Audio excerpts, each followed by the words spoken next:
Bismillahirrahmanirrahim. Assalamualaikum warahmatullahi wabarakatuh. Alhamdulillahirabbil alamin wa bihi nasta'in wa ala umuri dunya waddin wa ala alihi washabihi ajmain amma ba'du. Di sini saya akan mendeskripsikan atau menjelaskan ya untuk memenuhi syarat UAS mata kuliah sosial politik ya. Di sini saya akan menjelaskan apa itu tentang filsafat sosial politik, kemudian dengan tokohnya yang saya ambil yaitu Rousseau ya. Nah, di sini saya akan memaparkan tentang filsafat sosial politiknya ya. Untuk pengertian filsafat sosial politik, filsafat sosial adalah cabang dari filsafat yang membahas masalah-masalah yang berkaitan dengan struktur sosial ya. Nah, kemudian organisasi politik, kekuasaan, otoritas, kemudian keadilan, serta hubungan antara individu dan masyarakat.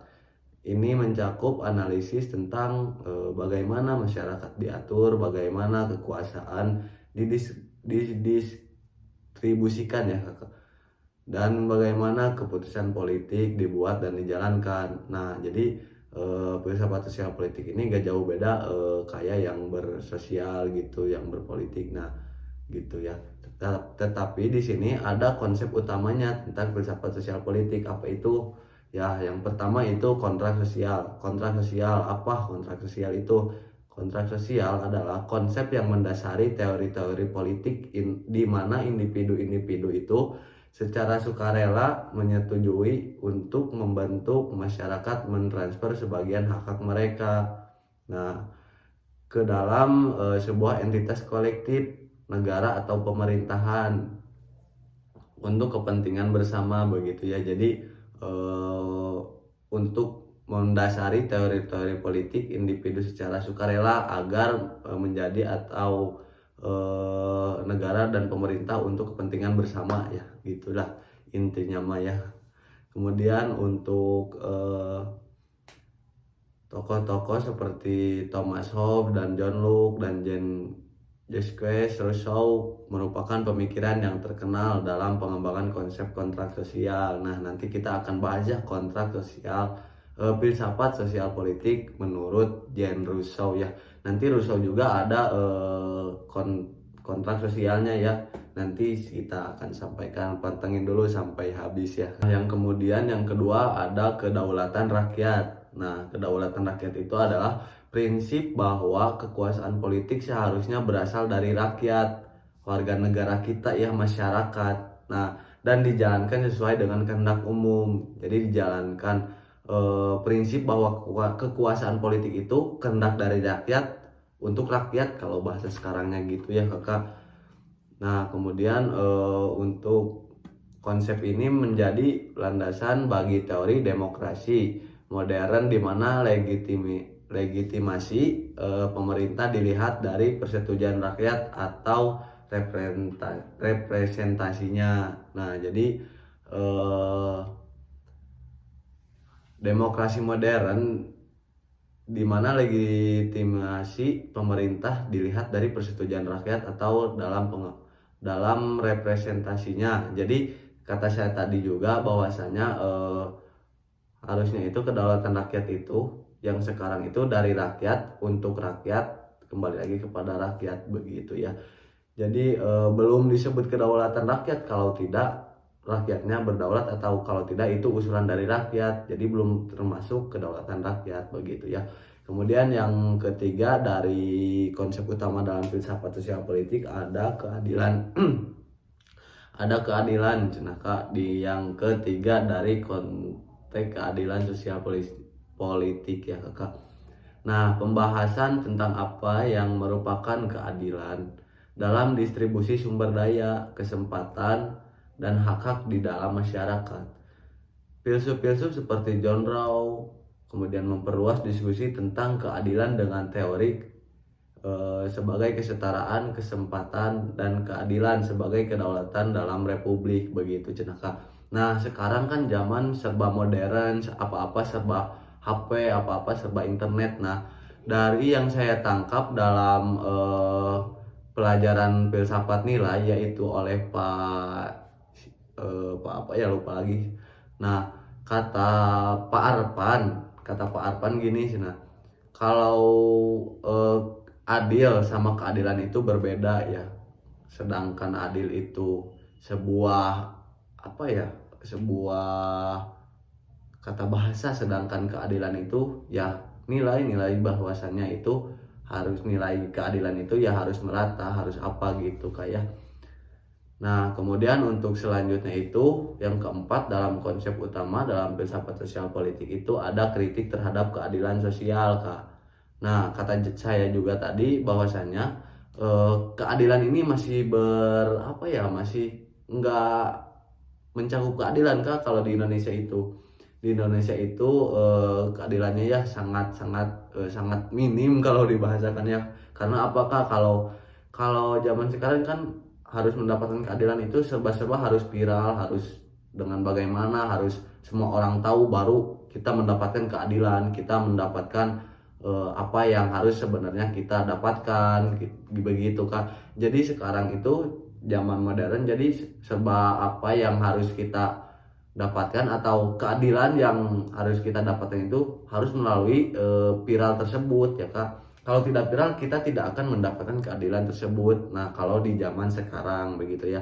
Makanya di sini yang keempat dari konsep filsafat sosial politik ada kritik terhadap keadilan sosial. Nah, menganalisis tentang struktur sosial dan politik yang memungkinkan atau memperpetuasi ketidakadilan, ketimpangan ekonomi, diskriminasi, yang penculikan sosial, pengucilan sosial. Nah, filsafat sosial politik seringkali mencoba mengidentifikasi akar permasalahan dan mencari solusi untuk mempromosikan keadilan yang lebih besar. Nah, di sini kan mempromosikan, di situ mengidentifikasi permasalahan, mencari solusi. Nah, dari zaman sekarang itu harus bukan harus sih sebenarnya, lebih ke agar dapat cepat, agar dapat keadilan dengan setara yang apa kita mau. Jadi harus dengan melalui bahwasanya viral tersebut, seperti kasus Pina yang baru terungkap 15 tahun 10 tahun yang lalu lah ya kan, 15 tahun 10 tahun yang lalu. Nah, baru terungkap keadilannya itu atau baru mendapatkan keadilannya itu baru sekarang karena kasusnya dibuatkan film, jadi semua orang tahu, viral viral viral, baru kita mendapatkan keadilan begitu, kayak seperti yang kasus filmnya Pina begitu ya Kakak. Kemudian untuk selanjutnya hubungan antara individu dan negara. Nah, konsep sosial politik yang kelima ada hubungan individu dan negara. Diskusi yaitu mengenai diskusi tentang hubungan antara hak dan kewajiban individu terhadap negara, Kak. Nah, serta batas-batas kekuasaan pemerintah terhadap individu. Nah, konsep seperti hak asasi manusia, privasi, kebebasan sipil, dan kewajiban sosial merupakan dari debat dalam filsafat sosial politik begitu kayak. Jadi hubungan individu dan antar negara itu harus apa ya, harus baik lah Kak, harus rukun kan, seperti kita ya kan Bhinneka Tunggal Ika, berbeda-beda ya tetapi tetap satu begitu ya Kak. Nah, kemudian apa itu pentingnya filsafat sosial politik? Apakah pentingnya itu filsafat sosial politik itu? Nah, dari yang saya pahami dan yang saya baca-baca ya Kak, yang saya pahamin ya, pentingnya filsafat sosial politik itu ada pedoman bagi tindakan politik. Nah, maksudnya apakah pedoman bagi tindakan politik itu membantu kita memahami prinsip-prinsip yang mendasari sistem politik dan hukum, serta memberikan kerangka bagi pengambilan keputusan sosial politik yang berkeadilan begitu Kak. Nah, kemudian yang kedua pentingnya filsafat sosial politik itu ada landasan untuk reformasi sosial. Apa itu Kak landasan untuk reformasi sosial? Itu menyediakan pemahaman tentang ketidakadilan sosial dan cara-cara untuk merumuskan reformasi yang berkelanjutan dan adil dalam bermasyarakat begitu Kak. Untuk yang kedua tadi yang landasan untuk reformasi sosial. Nah, kemudian selanjutnya dari pentingnya filsafat sosial politik itu yang ketiga ada pengaruh terhadap kebijakan publik. Maksudnya apakah pengaruh terhadap kebijakan publik itu? Nah, pemikiran filsafat sosial politik dapat mempengaruhi pembuatan kebijakan yang lebih baik dan lebih berkeadilan dengan mempertimbangkan dampaknya terhadap masyarakat secara keseluruhan, begitu ya. Untuk yang dimaksud pengaruh terhadap kebijakan publik ya. Nah, segitu ya yang saya sampaikan tentang filsafat sosial politik ya Kak. Secara garis bukan garis ya, secara ringkasnya seperti itu Kak. Yang saya sampaikan tentang filsafat sosial politik begitu ya. Nah, kemudian yang saya akan bahas dari tadi apa yang saya katakan dari awal, saya akan membahas satu tokoh filsafat sosial politik yaitu Rousseau ya Kak, John Rousseau ya. Nah, John Rousseau itu adalah seorang filsuf abad ke-18 yang dikenal karena kontribusinya dalam filsafat sosial dan politik. Nah, dia terkenal karena pandangan-pandangannya yang revolusioner tentang kontrak sosial, kedaulatan rakyat, dan kritik terhadap ketidakadilan sosial yang disebabkan oleh ketimpangan ekonomi, politik. Berikut penjelasan saya ya tentang John Rousseau ini, tentang John Rousseau. Nah, kemudian apakah yang kan kalau tadi kontrak sosial politik seperti itu, seperti yang saya tadi katakan. Nah, bagaimana kalau kontrak sosial tentang tokoh Rousseau ini Kak? Nah, kontrak sosial menurut Rousseau, pemikiran Rousseau dimulai dengan ide kontrak sosial, yaitu gagasan bahwa masyarakat berdasarkan kesepakatan sukarela antara individu-individu untuk membentuk pemerintahan yang adil dan mengatur hubungan antar warga negara. Nah, Rousseau menentang pandangan Hobbes yang menyatakan bahwa individu menyerahkan semua kebebasan mereka kepada pemerintah demi keamanan. Sebaliknya, nah, Rousseau di sini berpendapat bahwa individu hanya menyerahkan hak-hak tertentu kepada masyarakat yang menciptakan kedaulatan umum, begitu ya. Jadi kalau menurut Thomas Hobbes itu kita menyerahkan semua kebebasan kepada pemerintah kita, tapi tidak menurut Rousseau. Nah, menurut Rousseau tidak begitu, tapi kita hanya menyerahkan hak-haknya tertentu saja, begitu ya. Kemudian untuk kedaulatan rakyat menurut John Rousseau ya. Kedaulatan rakyat, Rousseau menekankan rakyat sebagai prinsip dasar dari pemerintahan yang adil. Atau kalau bahasa kasarnya mah tidak akan ada kata negara kalau tidak ada warga masyarakatnya Kak, begitu ya kalau kata kasarnya. Nah, di sini kedaulatan tersebut tidak boleh dipisahkan dari rakyat dan tidak dapat diwakilkan sepenuhnya. Ini berarti bahwa kekuasaan politik seharusnya berasal dari rakyat itu sendiri, bukan dari seorang raja atau aristokrat.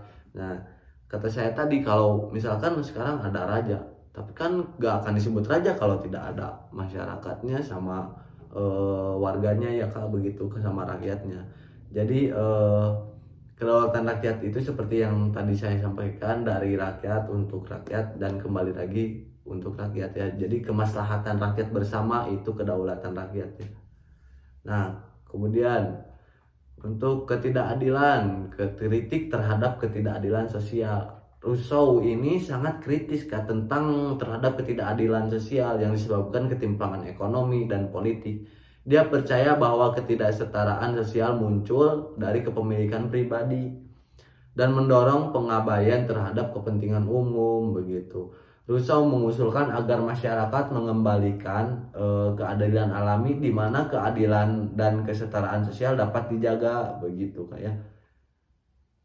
Kemudian untuk selanjutnya, pemisahan antara kekuasaan eksekutif dan legislatif. Nah, Rousseau di sini menyarankan pemisahan antara kekuasaan eksekutif dan legislatif untuk mencegah penyalahgunaan kekuasaan oleh pemerintah. Legislatif, menurutnya, harus terdiri dari perwakilan rakyat yang dipilih secara langsung dan tidak boleh disalahgunakan untuk kepentingan pribadi.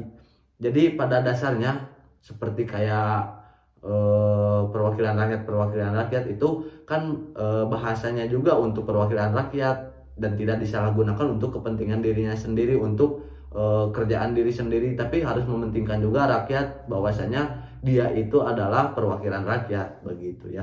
Kemudian untuk pemikiran tentang pendidikan dan moralitas politik. Nah, Rousseau juga memiliki pandangan unik tentang pendidikan dan moralitas politik. Nah, kumaha tah cenah. Jadi dia percaya bahwa pendidikan harus berfokus pada pengembangan karakter dan moralitas individu agar mereka dapat berpartisipasi secara aktif dan dalam bermasyarakat yang adil dan beradab. Jadi menurut Rousseau pendidikan harus berfokus pada pengembangan karakter dan moralitas individu. Jadi menurut Rousseau itu sangat utama itu pengembangan karakter dan moralitas kita yang mau belajarnya, individunya masing-masingnya, agar dapat berpartisipasi secara aktif dalam masyarakat yang adil dan beradab. Jadi kalau karakternya udah bagus, moralnya udah bagus, pasti menjadi seorang atau masyarakat yang adil, pasti adil atau beradab begitu ya Kak. Nah kemudian cukup sekian barangkali yang saya dapat sampaikan dalam kesempatan ini. Kemudian saya akan membuatkan kesimpulannya dari tadi paparan yang saya dipaparkan dari tadi. Nah, filsafat sosial dengan kesimpulannya, filsafat sosial tidak hanya memperdalam pemahaman kita tentang sistem sosial dan politik yang ada, tetapi juga membantu kita merumuskan visi masa depan yang lebih adil dan berkelanjutan untuk masyarakat. Begitu barangkali nasib kan nggak ada yang tahu kita kedepannya jadi apa, jadi ini jaga begitu ya. Nah kemudian tetapi juga membantu kita merumuskan visi masa depan yang adil dan berkelanjutan untuk masyarakat. Nah begitu ya Kak untuk sosial politik ya. Kemudian untuk pemikiran sosial politik, Rousseau adalah kontribusi penting terhadap perkembangan filsafat sosial politik modern ya. Nah, pandangannya tentang kontrak sosial, kedaulatan rakyat, kritik terhadap ketidakadilan sosial, dan pemisahan kekuasaan mempengaruhi pemikiran politik dan konstitusionalisme pada masa berikutnya. Rousseau mengeksplorasi bagaimana masyarakat dapat menciptakan struktur politik yang mempromosikan keadilan, kesetaraan, dan kesejahteraan umum yang menjadi inspirasi bagi gerakan revolusioner di abad berikutnya ya Kak. Nah cukup sekian yang bisa saya paparkan ya Kak. Selalu kita semangat dalam menjalani sebuah apapun ya, sebuah misalkan yang belajar, tetap semangat ya Kak kita sebagai pelajar ya. Dan semoga semuanya yang nonton di sini semoga kedepannya mendapat tempat apa yang kita inginkan ya, amin semuanya. Terima kasih untuk semuanya ya. Dan cukup sekian yang bisa saya sampaikan. Mohon maaf apabila ada salah kata, salah pengungkapan, salah menjelaskan. Saya mohon maaf ya untuk semuanya ya. Terima kasih semuanya. Wassalamualaikum warahmatullahi wabarakatuh. Saya pamit undur dulu. Wassalamualaikum warahmatullahi wabarakatuh.